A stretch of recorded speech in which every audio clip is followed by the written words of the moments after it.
Mga boss, apa tanya?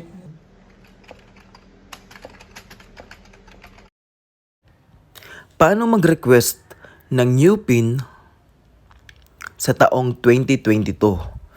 Pero bago tayo mag-request ng new PIN, dumaan muna tayo sa post office. Baka sakaling may PIN mail na dumating at hindi na tayo mag-request pa ng bagong PIN.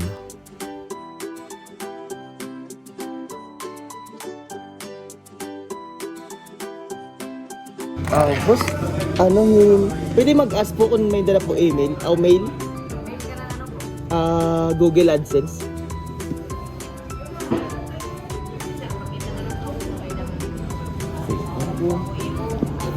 Ay.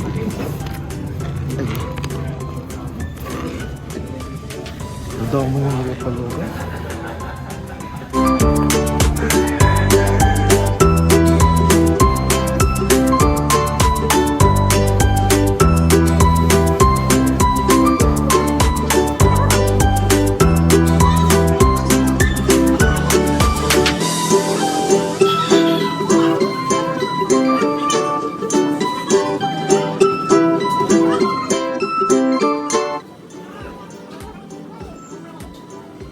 Sobrang importante po na makarequest tayo ng new PIN agad sa Google AdSense dahil meron lang tayong 4 months para ma-verify ang ating billing address at makakuha ng actual sahod sa YouTube.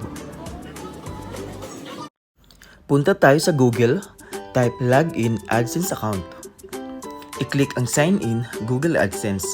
Sa Google Chrome po, dapat naka-login na ang email na gamit mo sa YouTube para automatikong lalabas agad ang iyong Google AdSense account.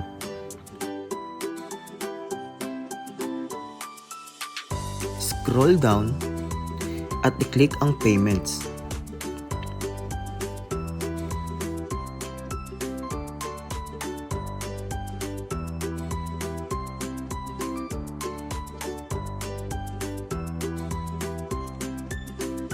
Under sa payments, i-click natin ang verification check.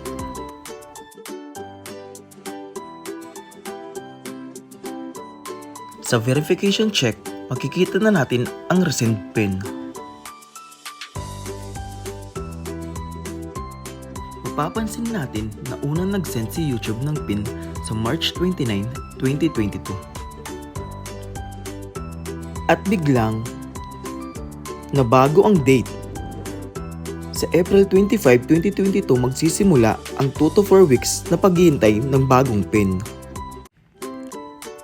Makikita dito na hindi ka palagi makakapag-request ng PIN. Kailangan maghintay ng 3 weeks para makapag-request ulit. At sa baba, makikita na mayroon lang tayong 3 attempts para maka-request ng new PIN. Up next, na-freeze din ba ang white revenue mo? Please comment below kung gusto mo i-share ko ang experience ko and share some card effective tips.